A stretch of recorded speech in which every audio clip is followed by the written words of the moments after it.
39 A B C D E F तक ये देख लेना.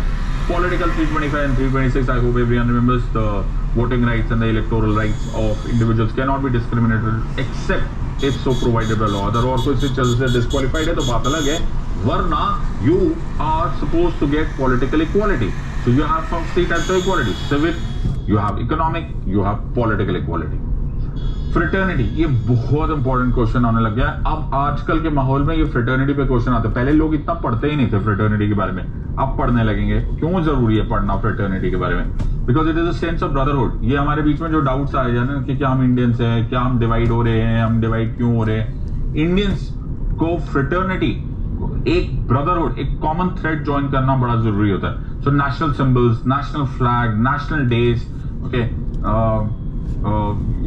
Fundamental duties. क्यों fundamental duties? Because fundamental duties are applicable only to citizens. Single citizenship देना, single passport देना, this is all fraternity. Okay, लेकिन इस फ्रेटर्निटी में वर्ड था, वर्ड ये assuring the dignity of the individual and unity and integrity of the nation. ये हमें दोनों बातें कॉन्सेंट्रेट करना है.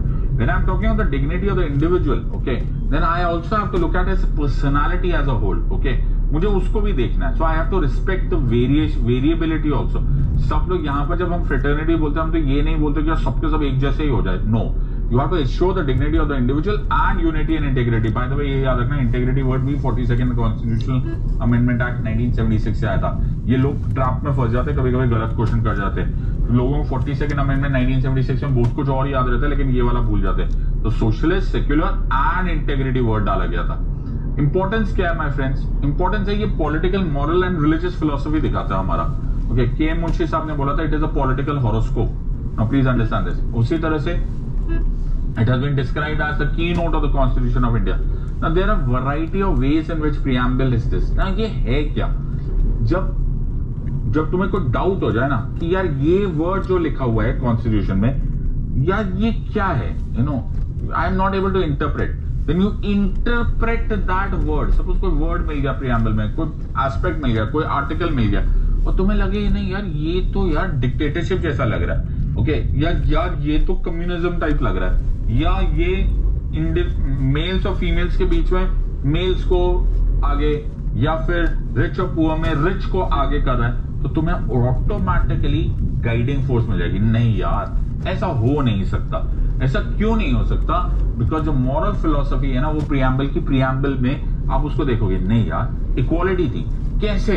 इक्वालिटी हमारी अंडरलाइंग एसेंस है, तो this must be having some other meaning. ये डिस्क्रिमिनेशन हो नहीं सकता. When in doubt, look at the preamble. When in doubt कि ये वर्ड का मतलब क्या है, look at the spirit, underlying spirit समझ में आ जाएगी. ओहो, ये तो हो ही नहीं सकता. नॉन डिस्क्रिमिनेटरी था हमारा, equality of status and opportunity है. So preamble actually helps as the north star. जब तुम रास्ता भटक जाओगे ना, तो it gives you the direction. जब ना रास्ता भटक जाओगे ना, it's gives a beautiful, I hope you are understanding, it's a lighthouse. Okay, it's a lighthouse जो मुझे दिखा देता है, gives me the true north. Okay, कि मेरे से कोई गलती ना हो जाए in interpretation of the constitution. Is it a part of the constitution? मैंने बेरोबारी